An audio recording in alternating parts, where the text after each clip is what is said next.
ध्रुव जी महाराज के वंश में आगे जाकर के राजा वेन हुए, परंतु राजा वेन ने शासन ध्रुव जी के जैसे नहीं संभाला। तीसरी पीढ़ी में थे वेन, नियम सब बदल दिया। न यष्टव्यम न दातव्यम न होतव्यम द्विजा क्वचित्। कोई यज्ञ नहीं करे, कोई हवन नहीं करे, कोई दान नहीं करे, कोई पुण्य नहीं करे, ऐसी घोषणा अपने दरबार में करवा दी। सब परेशान हो गए। प्रजा कहने लगी, ब्राह्मणों ये क्या राजा है जो हवन नहीं करने दे, दान पुण्य नहीं करने दे, यज्ञ नहीं करने दे और हमारे ऊपर टैक्स कर बढ़ा दिया। तो हे ब्राह्मणों जरा राजा को समझाओ। देखो पहले के समय में दरबार में ब्राह्मण के बिना शासन नहीं चलता था।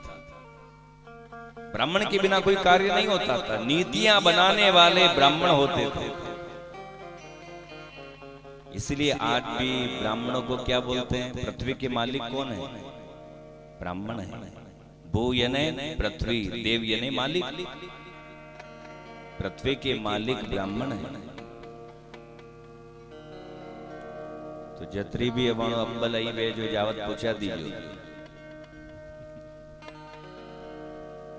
भूदेव ब्राह्मण, ब्राह्मणों की ये धरती। ब्राह्मणों ने कहा चिंता न करो, हम समझाने जा रहे हैं। ब्राह्मण आए, महाराज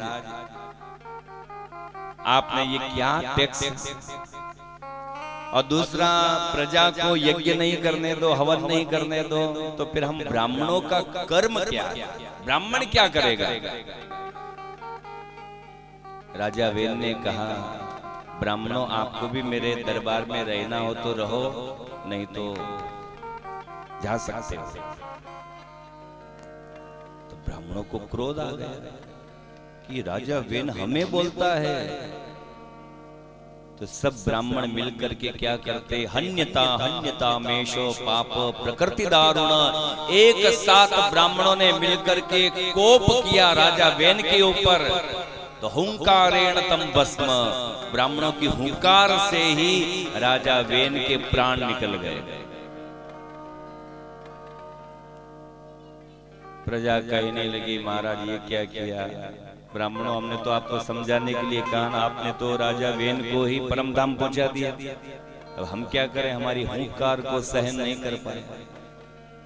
इसलिए ब्राह्मणों को ज्यादा गुस्सा मत आने दो। गुस्सा आ जाए ना तो एक हुंकार से ही सीताराम कर देते। चिंता न करें, हम ब्राह्मण मिलकर के ब्राह्मण लोग राजा वेन के शरीर से ही दूसरा राजा प्रकट कर लेंगे। देखो पहले कितनी विद्या थी। राजा वेन के शरीर को जलाया नहीं, अंतिम संस्कार नहीं किया।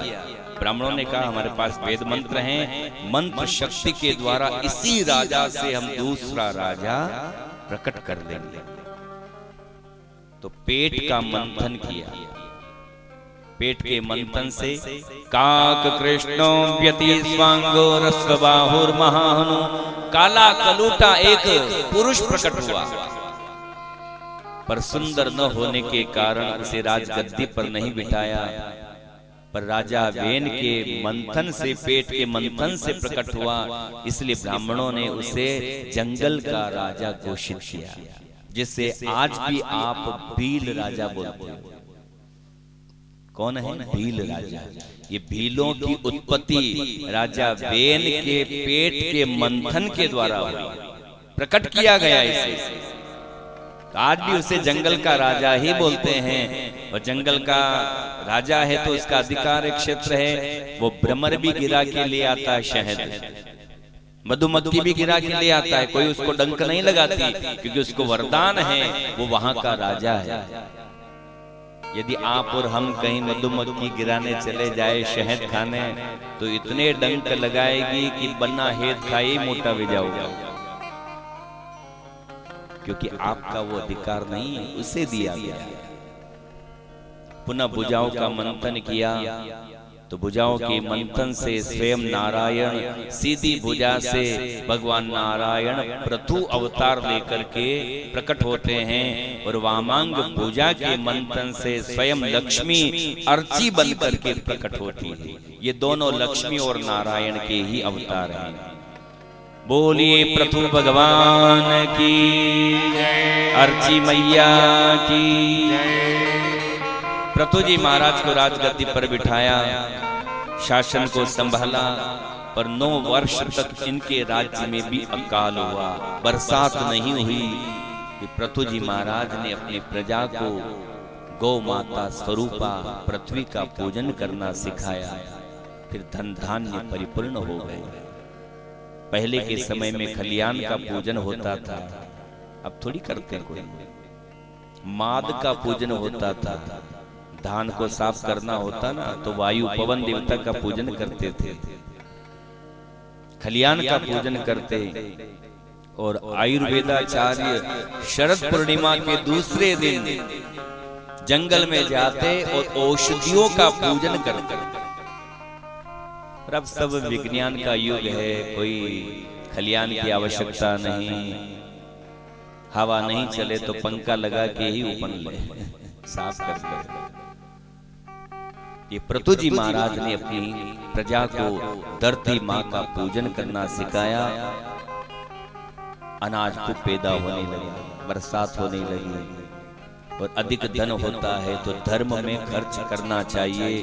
तो प्रजा ने मिलकर के 99 अश्वमेघ यज्ञ करवा लिया पृथु जी महाराज से।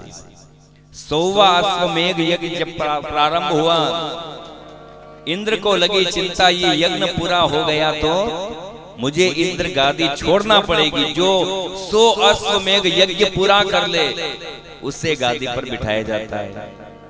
तब इंद्र ने पृथु जी महाराज के घोड़े को चुरा लिया, घोड़ा चुरा के ले गया, जंगल में मिल गया। दूसरे दिन पृथु जी महाराज समझ गए कि जरूर ये काम इंद्र का है। पर भगवान को आशीर्वाद, ये नहीं कहा कि इंद्र का नाश हो जाए। पृथु जी महाराज ने यही कहा कि भैया आने वाले समय में पाखंडवाद धर्म आप भी चलाओ। भगवान नारायण यज्ञ कुंड से प्रकट हुए, मांगो पृथु क्या चाहते हो। 100 अश्वमेघ यज्ञ आपने किए हैं, क्या चाहते हो। प्रभु मुझे सहस्त्र करना का आशीर्वाद दीजिए। सहस्त्र करना मने 1000 कान। 2 कान से 2 नाम मेरे शरीर में प्रवेश करते हैं। 1000 कान होंगे तो 1000 नाम प्रवेश करेंगे। ऐसा नहीं कि 1000 कान फिट हो गए। ये अध्यात्म है, इसको समझना है। पृथु जी महाराज के कहने का भाव ये है कि ऐसा आशीर्वाद दो कि मेरे रोम रोम भी कान का काम करे और आपके नाम मेरे शरीर में प्रवेश करे। पृथु जी महाराज के वंश में आगे जाकर के राजा प्राचीन बहिर हुए। प्राचीन बहिर के 10 प्रचेता पुत्र हुए। भूगोल और खगोल का वर्णन यहाँ पर सुनाया। भरत जी महाराज की कथा को यहाँ संक्षिप्त में सुनाया। 3 जन्म भरत जी महाराज के भी हो गए थे, एक नहीं 3 जन्म। क्यों हो गए 3 जन्म? ऋषभ देव पुत्र भरत, और इन्हीं के नाम के आधार पर हमारे देश का नाम भारतवर्ष हुआ। ऋषभ देव पुत्र भरत के नाम। गंडकी नदी के किनारे भगवान का पूजन कर रहे थे। शालिग्राम भगवान का एक गर्भिणी हिरणी प्यासी थी, जल पीने को आई। शेर के दहाड़ने की आवाज हुई, हिरणी डर गई, छलांग लगाई, उस पार चली जाऊं तो गर्भ से वो बच्चा गिर गया। माँ के प्राण छूट गए। बहता हुआ जब वो पानी में आया ना हिरण का बच्चा, भरत जी ने उसे उठा लिया। अहिंसा परमो धर्म, अपने आश्रम में पाल पोस करके उसे बड़ा किया। इतना प्रेम करते थे हिरण के बच्चे से, इतनी आसक्ति भरत जी महाराज की हो गई कि 1 मिनट के लिए उसे दूर नहीं करे। बस यही आसक्ति तो बार बार जन्म लेने के लिए मजबूर कर देती है। देखो जो आसक्ति है थोड़ा प्रयास करने से जा भी सकती है, जो आसक्ति है जा क्यों नहीं सकती। जंगल में एक बार वो बच्चा भटक गया, भरत जी भूखे प्यासे खोजने के लिए चल पड़े। हिरण हिरण हिरण हिरण करते करते लगी ठोकर, गिर गए और प्राण अंत हो गया। अंते मति सो गति, अंत में जिसका मन जिसमें रह गया वही शरीर धारण करके आना पड़ता है, हिरण की योनि में आना पड़ता है। कहां ऋषभदेव पुत्र भरत थे और कहां हिरण की योनि मिल गई। हिरण की योनि का भी त्याग किया। छोटे समय मन में ये कामना रखी कि मुझे ब्राह्मण शरीर मिल जाए तो अति उत्तम। हिरण की योनि का त्याग किया तो तीसरा जन्म अंगिरस गोत्र वाले ब्राह्मण के यहाँ हुआ, यहाँ भी नाम भरत हुआ। योग से 3 जन्म हो गए। कारण बस आसक्ति। इसलिए मेरे भाई बहन, जिसने अंत सुधार लिया उसका मरण सुधर जाता है। मरणासन व्यक्ति के सामने कभी भी पारिवारिक बातें मत करो, उसके सामने भगवान का नाम उच्चारण करो, भगवान की कथा सुनाओ, भगवान का भजन करो, ताकि उसका मन भगवान की ओर आकर्षित हो, ठाकुर जी की ओर लगे। और जब मन ठाकुर जी में लग जाए, उस समय प्राण निकल जाए, तो उसे फिर बार बार जन्म लेकर आने की आवश्यकता नहीं, वो मुक्ति के मार्ग पर चला जाता है। और हम ऐसा कर नहीं पाते। हम तो बार बार उस जीव को और उलझाते हैं, पारिवारिक बात करके उसको फंसाते हैं। और दूसरी बात, अंत समय में भी आप लोग भगवान का नाम कब उच्चारण करोगे? जब बचपन और जवानी में आपने किया होगा तो आप भगवान का नाम ले पाओगे। बुढ़ापे में कोई नाम ले पाएगा? आज नौजवान बच्चों से कहो जाओ रे बापू साहब के यहाँ भागवत जी की कथा हो रही है, सुनने जाओ। ये तो बूढ़ा लोगों का काम है, हमारी कोई उम्र है जो हम कथा सुनने जाए? ये तो पेंशनर लोग जाओ सुनने। बुढ़ापे में कथा सुन पाओगे? स्कूल में जब छोटा बालक पढ़ने के लिए जाता है ना, तो शिक्षक उसे मैथ्स में 4 बातें पढ़ाते हैं, गणित में। कौन कौन सी? जोड़, घटाव, गुणा और भाग। ये 4 बात उसको गणित में पहले पढ़ाई जाती है। बस इन 4 बातों से मैं आपके 4 इस पे ढाल करके समझाता हूं। 4 अवस्था हम लोगों की होती है। हम लोगों की कितनी अवस्था है? 4 अवस्था होती है। 25 वर्ष की एक अवस्था, 100 वर्ष का जीवन है ना, तो 25 वर्ष तक जोड़ मने ब्रह्मचर्य व्रत का पालन कर, 25 वर्ष तक। उसके बाद गणित में मास्टर जी ने क्या पढ़ाया? माइनस, घटाओ। 25 से 50 वर्ष के बीच में घटाव होता है। जो भी तेने 25 वर्ष तक विद्या को जोड़ करके अर्जित किया है, अब उसका ऋण कर यानी खर्च कर। फिर मास्टर जी ने उसको क्या पढ़ाया?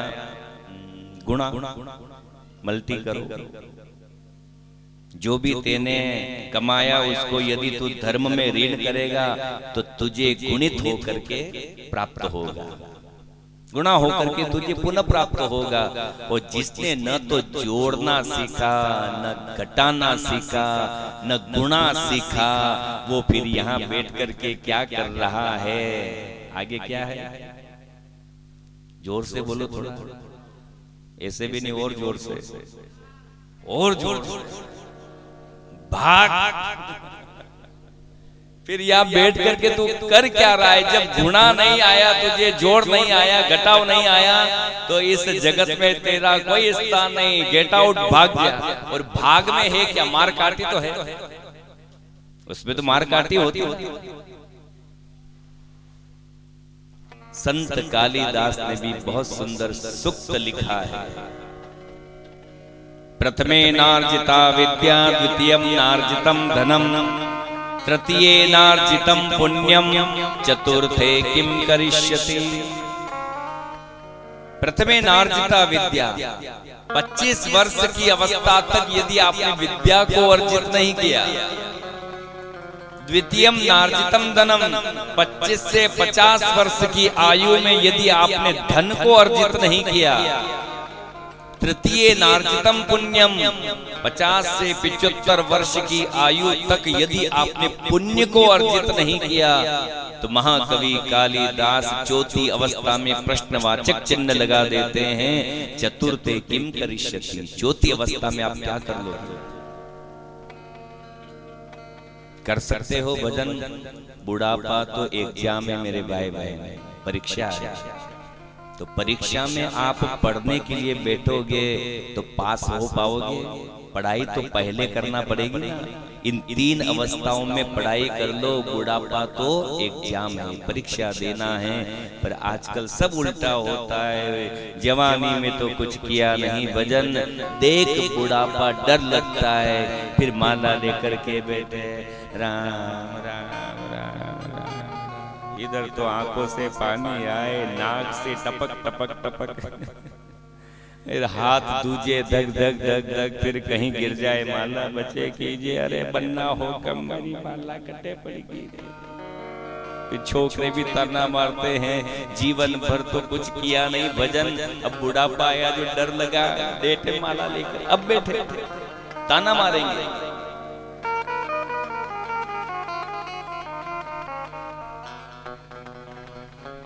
यो ही जन्म बिसराएगो, तेरो चौथोपन आ जाएगो। ये वृंदावन का एक रसिया है, चेतावनी। यो ही जन्म बिसराएगो, तेरो चौथोपन आ जाएगो। जोरी जोरी धन अभागो चलियो, जोरी जोरी धन अभागो चलियो, फिर पीछे कौन खाएगो, यूं ही जन्म बिसराएगो। इकट्ठा करने में रहा, पूंजी इकट्ठी करूं, जोड़ता रहा, तू तो जमा करके सीताराम भगवान के घर चले गए। अब पीछे उस धन का आनंद कौन लेंगे? दूसरे ही लेंगे। खायो न खवायो, अरे खायो न खवायो, दान दियो न दिवायो, मंदिर महल बनायो और बढ़ायो खूब नाम। नाम राम को न लीनो, जैसो आयो चल दीनो। अरे यहाँ आए कहा कीनो, संग गयो न छदा। कि धन दूरी दूरी रहे, धन दूरी दूरी रहे, ढेलासू मिल जाएगो, यूं ही जन्म बिसराएगो, तेरो चौथोपन आ जाएगो। खायो न खवायो, न तो तेने खाया न किसी को खाने दिया। अचार भी ताले में रखा, किसी को खाने नहीं दिया। दान दियो न दिवायो, न तो तेने दान दिया, न कोई दूसरा देता हो तो उसको देने दिया। मत दे महाराज ने अतरा लखन बगड़े, उनकी भी टांग खींची। खायो न खवायो, दान दियो न दिवायो, मंदिर महल बनायो, बस अपने बंगले बनाए और बढ़ायो खूब नाम। नाम राम को न लीनो, जैसो आयो चल दीनो। धन दूरी दूरी रहे ढेलासू मिल जाएगो। जितना भी तेने धन कमाया है एक दिन ढेलासू यानी माटी में मिल जाएगा। जाएगो यम द्वार, अरे जाएगो यम द्वार लादी पापन को भार। ताहा रंक साहूकार ऊंच नीच को न भेद, भेद पाप पुण्य फल चलियो काहू को न बल। बलवान और निर्बल सब रहे एक बे, कि गौरव नूर गरूर कूर सब। गौरव नूर गरूर कूर सब बनी कपूर उड़ जाएगो। यो ही जन्म विसराएगो। तेरा जितना भी अहंकार है अभिमान है एक दिन जैसे कपूर को खुली हवा में छोड़ो उड़ जाता है, वैसे ही तेरा भी अहंकार एक दिन चूर चूर हो जाएगा। तो कवि कहता है कि तू समझ भगवान का भजन कर। जाएगो वर्तमान ही में।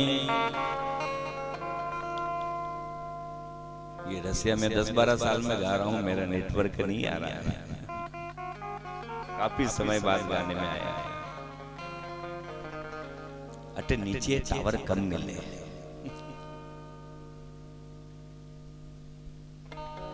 जाएगो वर्तमान ही में, जाएगो वर्तमान ही में कर दियो दान। भूत तजी देना दान बिरु भविष्य न खो। खोट भरी नर देह तातो कौन करे नेह। अरे मल मूत्र को है गेह शुद्ध होई मन सो। कि सो मन साबन घी सो कागा। सो मन साबन घी सो कागा राजहंस बन जाएगो।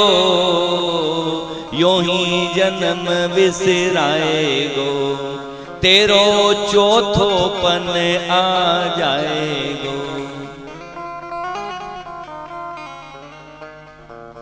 सो मन साबन की सो कागा। कपड़े पर कोई मेल हो तो आजकल बूढ़े बूढ़े भी बोलते हैं, अरे श्यामा शरफ छोड़ा की बट्टी लान दे रहे मारा कपड़ा घना मिला भी। तो छोकरे भी ताना मारते अशली ये बेथा के तोरण मार में जानो। बेटा रोशन चलो आपका पुत्र सुपुत्र हो, आपको सरफ सोडा साबुन ला करके दे दे और आप अपने मेले कपड़ों को धो करके उज्जवल बना दे। पर संत कवि कहता है कि बाहर से तो तू उज्जवल हो गया, पर जो अंदर जो मेल है ना, इस मन में जो मेल जमा है, सो मन साबन की सो कागा। उस मन के मेल को साफ करने के लिए साबन कहां से लाए? कपड़े को धोने का साबन मार्केट से मिल जाएगा, पर मन को धोने का साबन तू कहां से लाएगा? तो वो साबुन कहां मिलेगा? कथा सत्संग में आकर के बैठना, सत्संग रूपी साबन से ही आपका मन साफ होगा। सो मन साबन घी सो कागा राजहंस बन जाएगो। तो कौवे से राजहंस जैसा उज्जवल हो जाएगा। तो ये योग बना है पारला खेड़ा में भी, नहीं तो किसको पता था 5 मई की कथा इतनी जल्दी हो जाएगी? मुझे भी यकीन नहीं हो रहा अभी तक। तो ये योग, इसे योग बोलते हैं। तारीख क्या थी और क्या तारीख आ गई, इसे योग बना।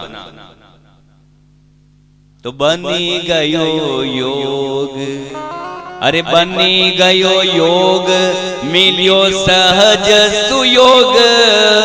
विषवास नाक रोग न सी जाए बिन धाम।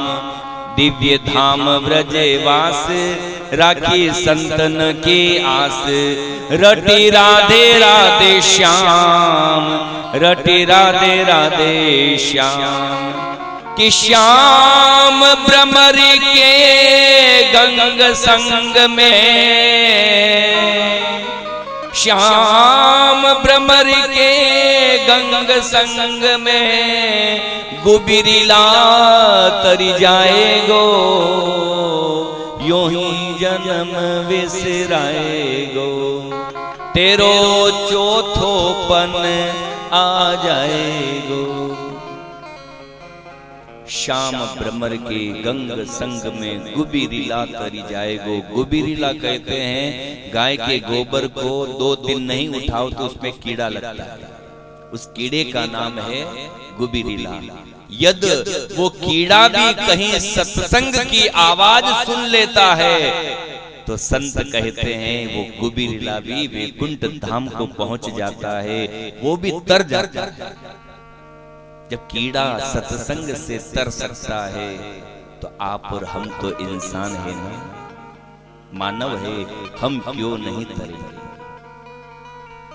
भरत जी महाराज 3 जन्म हो गए क्योंकि अंत बिगड़ गया, चौथा समय बिगड़ गया था।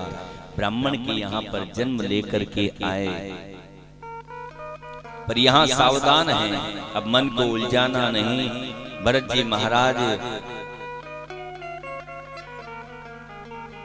जंगल में चले आते हैं अपने परिवार को त्याग करके, ताकि मैं परिवार में उलझू ही नहीं, फिर कहीं मेरा मन किसी में रह जाए, फिर जन्म लेके आना पड़े।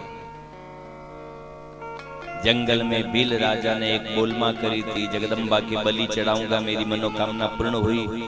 बलि पकड़ के भी लाए भैंसा, पर मुहूर्त के समय वो भाग गया तो कर्मचारी भरत जी को ही उठा लाया, ये अच्छी बलि, इसको चढ़ा दो। खिलाया पिलाया और कहा भैया तेरा मस्तक नीचे कर। मस्तक नीचे करने की कहा तो जगदम्बा के चरणों में ही भरत जी ने माथा टेक दिया, और राजा के हाथ में तलवार देख करके फिर समझ में आया कि यहाँ तो मेरी बलि चढ़ाई जाएगी। तब भरत जी महाराज माँ जगदम्बा से विनती करते हैं, मन ही मन जगदम्बा को मनाने लगे। अम्बे तू है जगदम्बे काली, जय दुर्गे खप्पर वाली, तेरे ही गुण गाए भारती। ओ मैया हम सब उतारे तेरी आरती। अम्बे जगदम्बे काली, जय दुर्गे खप्पर वाली, तेरे ही गुण गाए भारती। ओ मैया हम सब उतारे तेरी आरती। तेरे जगत के भक्त जनन पर पीर पड़ी है भारी माँ, पीर पड़ी है भारी। तेरे जगत के भक्त जनन पर पीर पड़ी है भारी माँ, पीर पड़ी है भारी।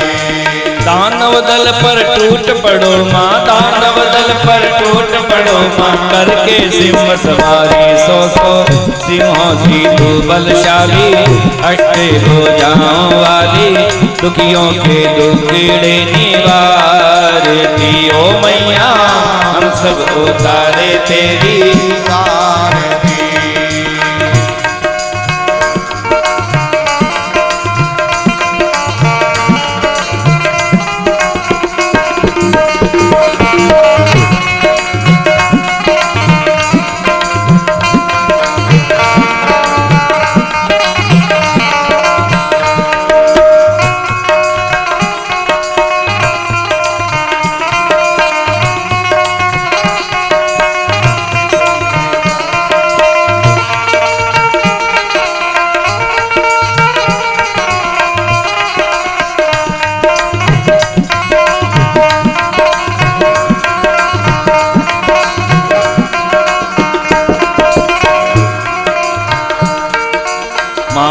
बेटे का है इस जग में बड़ा ही निर्मल नाता, बड़ा ही निर्मल नाता।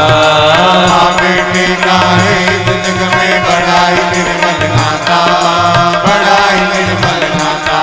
ओ पूत कपूत सुने परना, पूत कपूत सुने परना, माता सुने को माता सब पे करुणा दर्शाने वाली, अमृत बरसाने वाली, सतियों के सत्य को संवारती। ओ मैया हम सब उतारे तेरी आरती। अम्बे तू है जगदम्बे काली, जय दुर्गे गब्बर वाली, तेरे ही गुण गाए भारती। ओ मैया हम सब उतारे तेरी आरती। नहीं मांगते धन और दौलत, ना चांदी ना सोना, ना चांदी ना सोना। नहीं मांगते धन और दौलत, ना चांदी ना सोना, ना चांदी ना सोना। ओ हम तो मांगे माँ तेरे मन में, हम तो मांगे माँ तेरे मन में, एक छोटा सा कोना सबकी बिगड़ी बनाने वाली, लाज बचाने वाली, नैया भवर से उबारती। ओ मैया हम सब उतारे तेरी आरती। अम्बे तू है जगदम्बे काली, जय दुर्गे खप्पर वाली, तेरे ही गुण गाए भारती। ओ मैया हम सब उतारे तेरी आरती। ओ मैया हम सब उतारे तेरी आरती। बोलिए जगदम्बे मात की जय। मन ही मन जगदम्बा की स्तुति गाने लगे। हे माँ जगदम्बा भद्रकाली, आप ये न डरना, ये न समझना कि मैं मौत के डर से आपके सामने गिड़गिड़ा रहा हूं। मृत्यु का मुझे कोई भय नहीं, जो जन्मा है वो मरेगा। पर हे माँ, आने वाले समय में तुझे कौन जगत की माँ कहेगा? तुझे डाकिनी, शाकिनी, पिशाचिनी, सर्पिनी कहेंगे। तो अपने नाम को कलंकित होने से बचा लेना, और कुछ नहीं चाहिए। भरत की इस स्तुति से जगदम्बा की प्रतिमा में तेज प्रकट होने लगा, प्रतिमा हिलने लगी, और देखते ही देखते प्रतिमा के खंड खंड हो गए। अष्टभुजा धारण करके मां जगदम्बा प्रकट हो गई।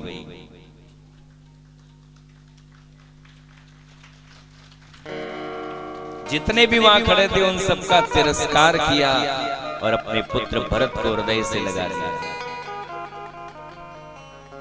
जगदम्बा कहती है, भरत कौन कहता है कि मैं बलि लेती हूं? ये जगदम्बा का बदनाम बहुत लोगों ने किया कि मातेश्वरी को बलि चढ़ाओ। माता जी ने कभी मांगा? खाना अपने को है, बहाना किया जगदम्बा का। शास्त्रों में कहीं वर्णन नहीं है। हाँ, कोई भी अनुष्ठान आप करते हो तो पूर्णाहुति से पहले शास्त्र में बलिदान का विधान है, पर बलिदान को लोगों ने समझा नहीं। बलिदान करना क्या है? विधान है, पर बलिदान क्या करना है? जो तेरे अंदर सबसे बड़ा शत्रु है उसका तू बलिदान कर दे, फिर पूर्णाहुति होगी। और हमारे अंदर सबसे बड़ा शत्रुता का भाव रखने वाला कौन है? तो भगवान श्री कृष्ण ने गीता में लिखा है, काम एष क्रोध एष रजोगुण समुद्भवः। ये बलवान है, तो उस कामुकता को तू बलिदान कर दे, त्याग कर दे। पर हमने उस अर्थ को समझा नहीं, और काम प्रवृत्ति तो पैसे में ज्यादा है, अज में ज्यादा है, उनकी मुंडियां उड़ाने लगे। पर वो गलत भैया, तेरे काम का बलिदान यहाँ करना था, पर अर्थ समझे नहीं। उसी तरह से जब यजमान को पूजा में बिठाया जाता है और पंडित जी मंत्र बोलते हैं, यजमान दक्षिणाम समर्पयामि, दक्षिणा चढ़ाओ यजमान। यजमान खुल्ला गोनी, खुल्ला गोनी तो बंदिया नट्टे कहीं, बंदिया चढ़ाओ।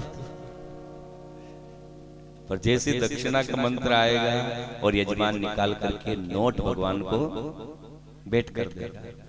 अब दक्षिणा को भी समझो, दक्षिणा होता क्या है। दक्षिणा का संधि विच्छेद करो। दक्ष प्लस ईणा बराबर दक्षिणा। दक्ष मने होशियारी, ईणा मने भेंट करना। तेरे अंदर यजमान जो भी होशियारी है, भगवान के सामने होशियारी मत चला, तेरी होशियारी भेंट कर दे। हकीकत में दक्षिणा तो वो है। छोकरा यदि पिताजी के सामने ज्यादा बोले तो पिताजी क्या बोलते हैं? ज्यादा होशियार मत बन, तेरी होशियारी मेरे सामने मत चला। तो पूजा उपासना में भी वही है। ठाकुर जी के सामने आप पूजा में बैठे हो, जैसे पंडित जी कहे दक्षिणाम समर्पयामि, तो भैया तेरी होशियारी चढ़ा दे, भगवान के सामने होशियार मत बनना। तो आज का यजमान कहता महाराज मैं तो होशियार किसमें हूँ? टगा धर्मम टगा कर्मम टगा ही परमम तप। मैं तो बस ये रुपए पैसे कमाने में होशियार हूँ, इसलिए ये मेरी होशियारी आपको भेंट करता हूँ। तुरंत वो नोट चढ़ा देता है। मेरी होशियारी तो इसी में है।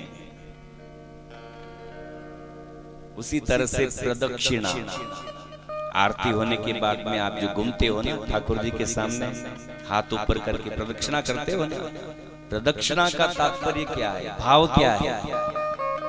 ये भक्त ठाकुर जी से विनती कर रहा है, प्रभु मैंने अपने अंदर जितनी भी होशियारी थी आपको भेंट कर दी। अब मेरे अंदर कहीं भी होशियारी नहीं छिपा रखी, मैंने सब भेंट कर दी। फिर भी प्रभु आपको ऐसा लग रहा हो कि मैंने कहीं छिपा रखी हो, तो मैं आपके सामने पूरा सरेंडर हो जाता हूँ। हाथ ऊपर करके मैं आपके सन्मुख पूरा घूम जाता हूँ। आप मुझे आगे से, पीछे से, बाएं से, दाएं से, चारों तरफ से मुझे देख लो, परख लो। अब मेरे अंदर कोई होशियारी शेष नहीं बची है। उसे कहते हैं प्रदक्षिणा। प्रदक्षिणा मतलब आपको ठाकुर जी के हवाले कर देना। जैसे कोई आतंकी सेना के सामने हो जाता ना सरेंडर, हाथ ऊपर करके गिर जाता है, तो ठाकुर जी के सामने भी वही भाव है। उसका नाम है प्रदक्षिणा। भरत की रक्षा करी मां जगदम्बा ने, राजा रहुगण को भी आध्यात्मिक ज्ञान सुना करके भरत जी महाराज ने संतुष्ट किया। यही बात बतलाई कि हे राजा रहुगण, आप चौथी अवस्था में गुरु ज्ञान को लेने के लिए जा रहे हो, इतना समय आपने क्या किया? चौथे पद में क्यों जा रहे हैं? इस स्कंद में करीब करीब ज्यादातर बुढ़ापा सुधारने वाली बातें ही हैं कि जो करना हो समय पर करना। भगवान के जितने भी भक्त हुए ना, वो बचपन में ही भगवान का दर्शन कर लिए। ध्रुव 5 वर्ष की आयु, प्रहलाद 5 वर्ष की आयु। जो करना है वो बचपन में कर लो, 55 में कुछ नहीं होगा।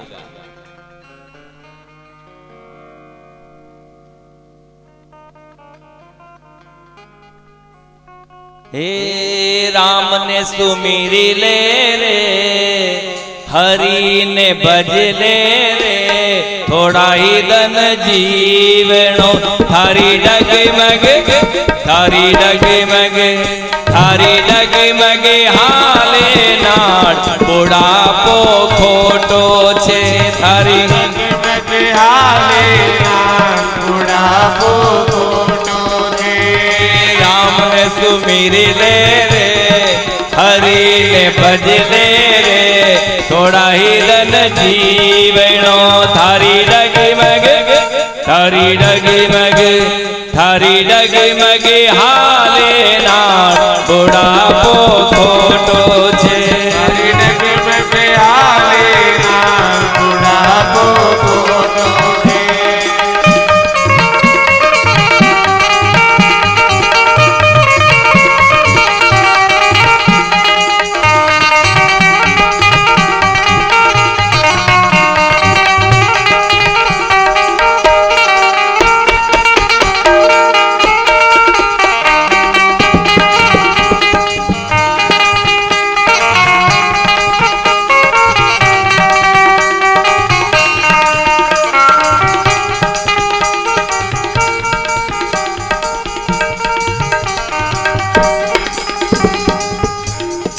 हे 4 दिना की रे मनवा चांदनी, 4 दिना की रे मनवा चांदनी। हाँ 4 दिना की रे मनवा चांदनी, 4 दिना की रे मनवा चांदनी। या तो फिर अंधेरी रात बुढ़ापो फोटो से, तेरी अंधेरी रात बुढ़ापो फोटो से फोटो से फोटो से फोटो से फोटो से फोटो से फोटो से फोटो से फोटो से फोटो से फोटो से फोटो से बुढ़ापो फोटो से बुढ़ापो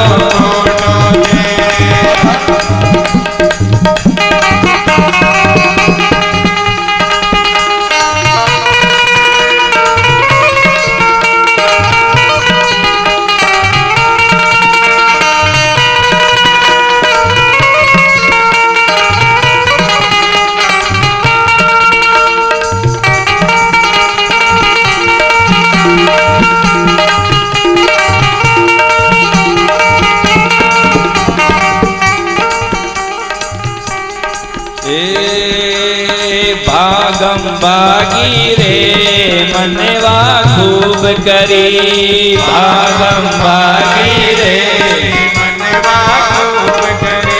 हाँ भागम भागी रे मनवा खूब करी, भागम भागी रे मनवा खूब करे। थारा घोड़ा थारा घोड़ा थारा घोड़ा फकिया जाए बुढ़ापो फोटो से, घोड़ा लगिया जाए बुढ़ापो ये राम ने सुमिर ले रे हरि ने भज ले रे, राम ने सुमिर ले रे हरि ने भज ले रे। थोड़ा ही जन जीवनो तारी डगमग तारी डगमग तारी डगमग हारे नाथ बुढ़ापो फोटो से, तारी डगमग हारे नाथ बुढ़ापो फोटो से बुढ़ापो फोटो से बुढ़ापो फोटो से। बोलो बुढ़ापा भगवान की जय।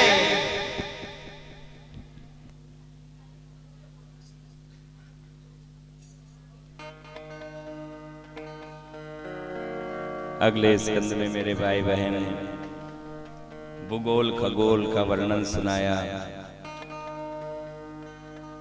14 भुवन की पृथ्वी, भूलोक भुवलोक स्वलोक जन मह तप सत्य, ये 7 लोग ऊपर हैं। तल वितल सुतल अतल रसातल पाताल, ये 7 लोग पृथ्वी से नीचे हैं। 14 भुवन की पृथ्वी। नरकों का वर्णन सुनाया। 28 प्रकार के नरक बताए। नरकों से बचने का कोई उपाय हो तो हे पूज्य गुरुदेव वो भी बतलाएं। तो शुकदेव जी महाराज कहते, राजन परीक्षित, हरि नाम उच्चारण करते रहोगे तो नरकों से बच जाओगे। 2 अक्षर का नाम है हरि। हरि नाम उच्चारण। और ये 2 अक्षर के नाम देखो मेरे भाई बहन, आहार में लो, व्यवहार में लो, श्रृंगार में लो, बहुत महत्व के 2 अक्षर के नाम। आहार में लो, दाल बाटी रोटी है ना, 2 अक्षर। लड्डू में जरूर 2 अक्षर है, जो मैंगो बने 2 अक्षर के नाम। श्रृंगार में लीजिए, बिंदी चूड़ी हार है ना, 2 अक्षर महत्व है। व्यवहार में लीजिए, माता पिता काका काकी दादा दादी नाना नानी मामा मामी है ना, 2 अक्षर व्यवहार में भी कितने महत्व के। अब एक जोड़े का नाम मैं बोलूं, दूसरा आप बोलना। दादा का जोड़ा,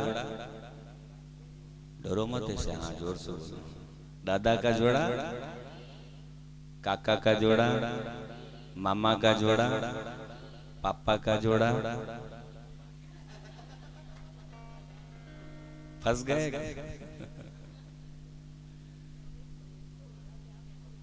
दादा का जोड़ा, दादी, मामा का जोड़ा, मामी, तो बोलो पापा का जोड़ा क्या होना चाहिए?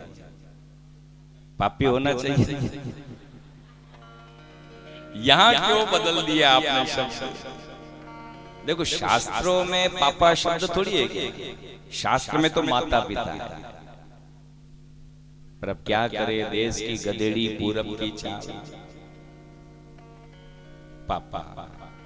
अब पापा ये संस्कृत में पाप शब्द है, पाप शब्द को धातु रूप में चलाइए। संस्कृत के विद्यार्थी जानते हैं पापः एक वचन, पापौ द्विवचन, पापाः बहुवचन प्रथमा। पापः पापौ पापाः, पापः एक पाप करने वाला, पापौ द्विवचन है दो पाप करने वाला, और पापाः बहुवचन शब्द है जो अनेक पाप करे वही पापा।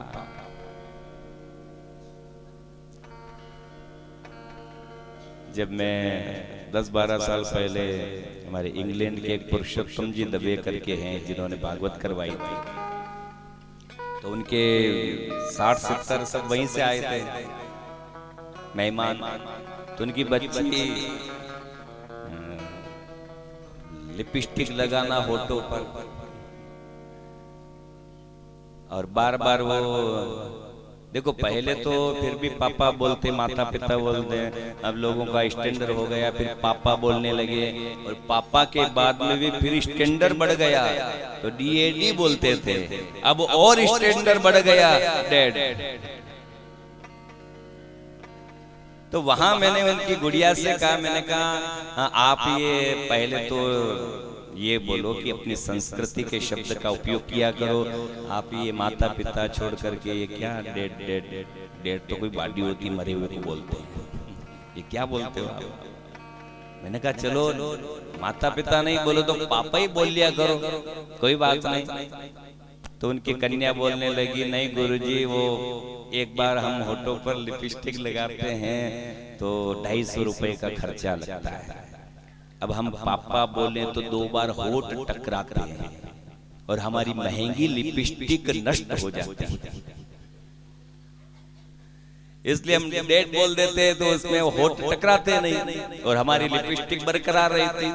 मैंने कहा ऐसी लिपस्टिक चूल्हे में बाप किस काम की जो हमारी संस्कृति से हमें दूर करे। तो 2 अक्षर के नाम का उच्चारण करो, हरि नाम उच्चारण। माचिस की काड़ी में जो वो होती ना, मैं तो उसको हरि बोलता हूँ, आपके यहाँ क्या बोले क्या मालूम, हरि बोलते हैं।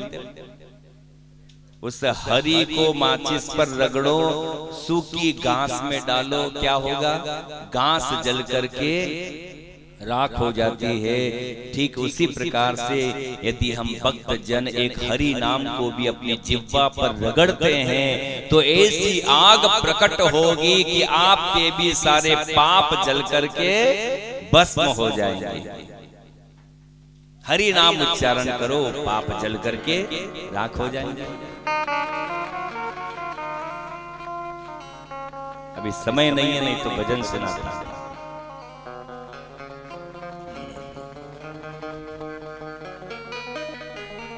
एक लाइन बस।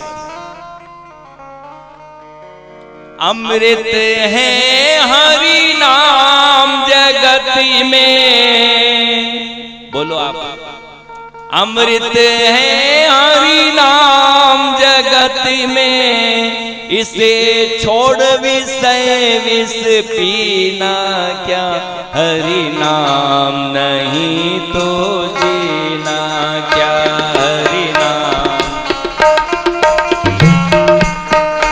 हरि नाम नहीं तो जीना क्या, हरि नाम नहीं तो जीना क्या। अमृत है हरि नाम जगत में, अमृत है हरि नाम जगत में, इसे छोड़ विषय विष पीना क्या, हरि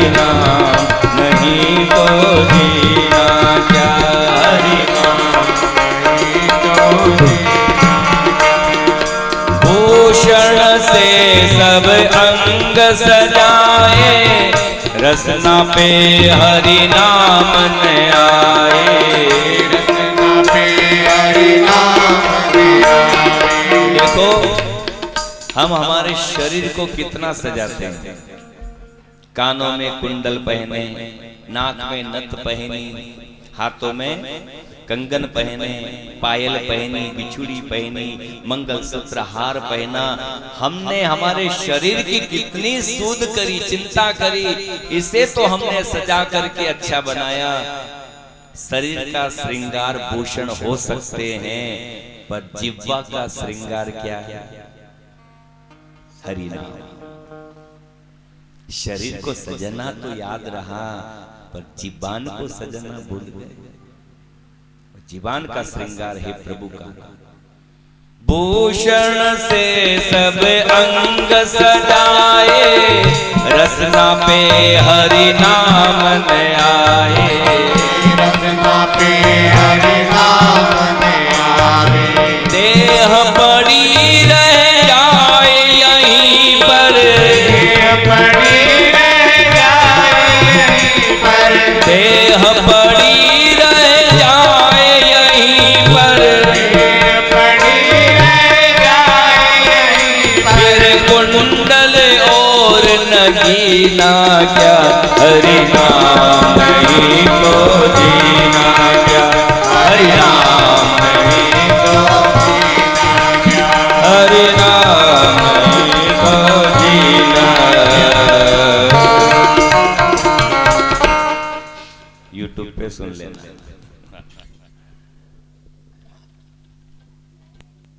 हरि नाम उच्चारण करो, नरकों से बच जाओगे। और किसने हरि नाम उच्चारण किया, कौन नरकों से बच गया, इसके बारे में एक उदाहरण सुनाया। कान्य कुब्जे द्विज कश्चित दासी पति अजामिल,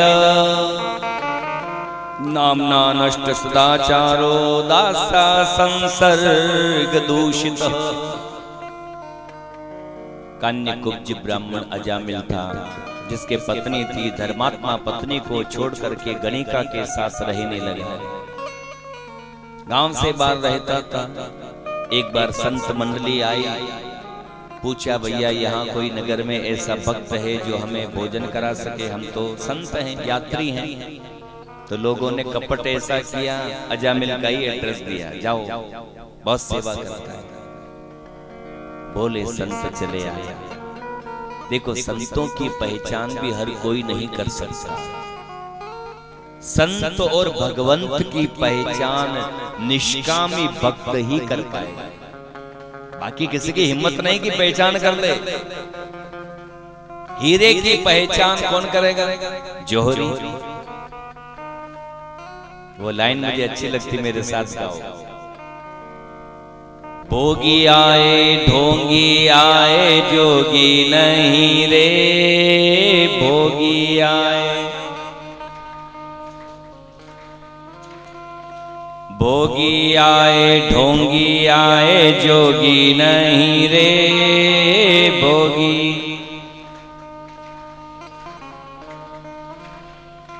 जोगी आया गांव में तो, जोगी आया गांव में तो गई नहीं रे, ऐसो कोई नहीं रे, ऐसो कोई नहीं रे। हीरा को पर कहियो राम कोई नहीं रे, ऐसो।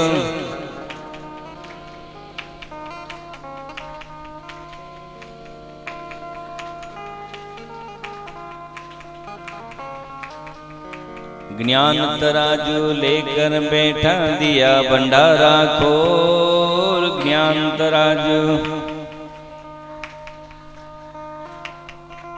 छांट छांट कर तुम भी चढ़ा लो, छांट छांट कर, छांट छांट कर तुम भी चढ़ा लो। तोल करे ना मोल ऐसो कोई।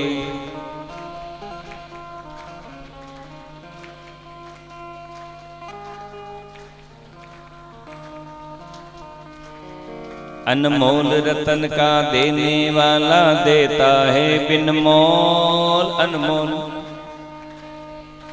जोर से गाओ।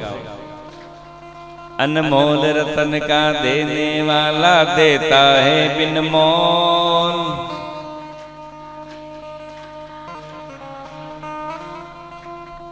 आगे गई है।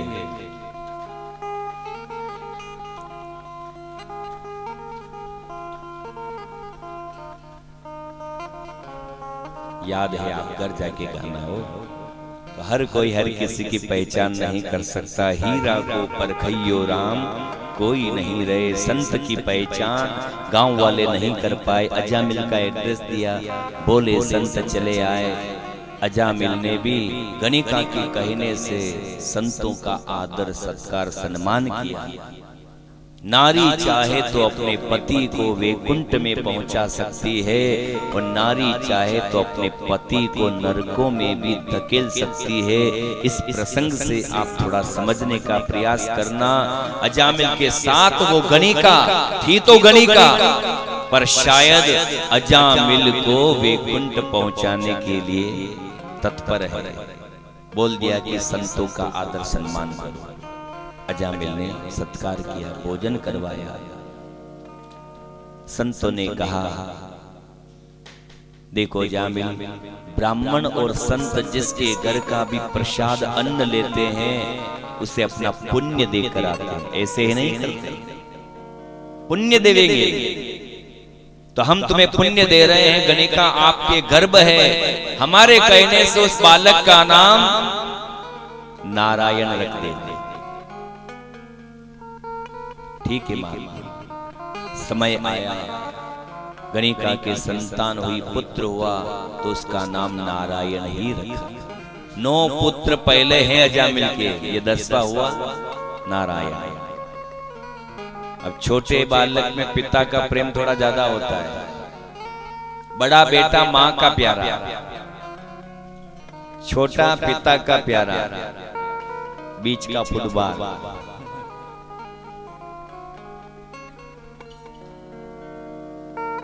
पर चिंता नहीं हो, बड़ा माँ का प्यारा, छोटा पिता का प्यारा, तो बीच वाले ठाकुर जी के प्यारे होते हैं। अजामिल बार बार आवाज लगाए, नारायण जल लाओ, नारायण हल्का लाओ, नारायण सब्जी राम लाओ। जो भी काम हो छोटे पुत्र को आवाज लगाए। खोटे काम तो थे अजामिल के। यमदूत लेने आए, यमदूतों को देख करके अजामिल डर गया और अपने पुत्र को आवाज लगाने लगा, नारायण जल्दी से मेरी रक्षा कर। कौन है जो मुझे पास में बांध करके खींच रहे हैं? नारायण बचा, मेरी रक्षा कर। नारायण दौड़, नारायण बचा। बार बार अजामिल नारायण नारायण उच्चारण करता है तो वैकुंठ में भगवान का सिंहासन भी डोल गया। भगवान ने कहा, अरे पार्षदों क्या देख रहे हो? कौन मुझे पुकार रहा है? जाओ उसकी रक्षा करो। भगवान के पार्षद चले आए और यमदूतों से अजामिल को छुड़ा लिया। छोड़ दो। यमदूतों ने कहा, आप कहां से आए? वैकुंठ धाम से भगवान ने हमें भिजवाया है इसकी रक्षा करने के लिए। पर क्यों भिजवाया? क्योंकि इसने नारायण को उच्चारण किया, भजन किया। तो यमदूत कहने लगे, अरे भगवान के पार्षदों, आप भी धोखे में रह रहे। ये भगवान नारायण को थोड़ी ना पुकार रहा था, इसके छोकरे का नाम है नारायण, उसे बुला रहा था रक्षा के लिए। आप भी धोखे में आ गए। अब यहाँ भागवत में यमदूतों में और भगवान के पार्षदों में अच्छा संवाद होता है। भगवान के पार्षद कहने लगे, देखो यमदूतों, किसी भी बहाने इसने बोला हो, पुत्र के बहाने बोला हो, पर नारायण नाम बोलो किसका है? भगवान का है ना, तो नाम तो अपना काम करेगा। भले ये बेटे के बहाने बोलो, पति के बहाने बोलो, गुरु के बहाने बोलो, किसी भी बहाने बोलो, पर नाम तो ठाकुर जी का है ना, नाम तो अपना प्रभाव दिखाएगा। जिससे मैं आपको समझाऊं भाई, चूल्हे में आप हाथ जानबूझ करके डालो या अनजाने में डालो, बोलो अग्नि का काम क्या है? अग्नि का काम है जलाना। अब आप ये थोड़ी ना बोल सकते हैं मैंने मालूम नहीं थी आग हेकनी है, ये गलती आपकी है। पर अग्नि का काम है जान करके हाथ डालो या अनजाने में डालो, अग्नि का काम है जलाना। ठीक उसी प्रकार से बेटे के बहाने लो, पिता के बहाने लो, भाई के बहाने लो, किसी भी बहाने नाम लो, पर नाम तो ठाकुर जी का है ना नारायण, वो तो अपना प्रभाव दिखाएगा, इसलिए छोड़ दो। यमदूत चले आया, महाराज क्या हुआ, उसे लाए नहीं? वहां तो भगवान के पार्षद आ गए और उस जीव को छुड़वा लिया। क्या कहा? भगवान के पार्षद आ गए? हाँ। तो यमराज को भी अपने कानून में आज संशोधन करना पड़ा। हे यमदूतों, आज मैं थोड़ा कानून में सुधार कर लेता हूँ, आप भी इसे ध्यान से सुनना समझना। यमराज कहते हैं, हे यमदूतों, कहां कहां अपने को नहीं जाना, ये आज मैं लिख रहा हूं। जो भगवान की कथा श्रवण करने में बैठा हो, जो भगवान के मंदिर में बैठा हो, जिसके घर में तुलसी का वृंद हो, जिसके गले में गुरु माला हो, जिसके भाल पर तिलक हो, जो हरि भजन में बैठा हो, ऐसे जीव को हे यमदूतों हमें उठा करके नहीं लाना। ऐसे जीव को तो भगवान के पार्षद ही विमान में बिठा करके वैकुंठ धाम को लेकर के जाते हैं। उसे यहाँ नहीं, वो तो यमपुरी का नहीं, वैकुंठपुरी का अधिकारी होता है। इसलिए याद रहे मेरे भाई बहन, अपने घर में तुलसी का वृंद भी होना चाहिए। तुलसी भी रखो ताकि यमदूत भटके नहीं। अपने घर में भजन, सत्संग, कीर्तन, ठाकुर की सेवा होती रहे तो यमदूत उस घर के आसपास कभी भटकते नहीं। गले में भी गुरु कंठी रखो, लाट भी कभी सुना मत रखो।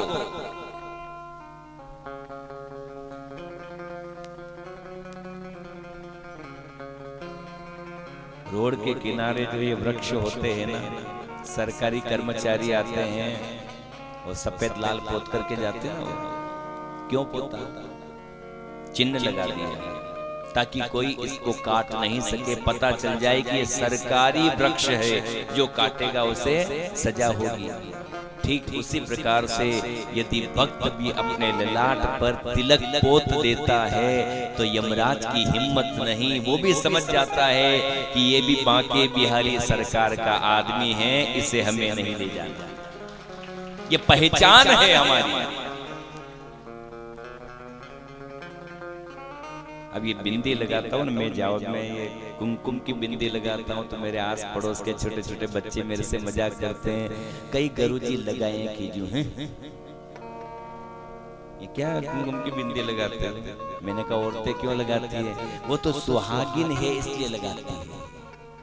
तो मैंने कहा मैं कोई विधवा थोड़ी हूँ।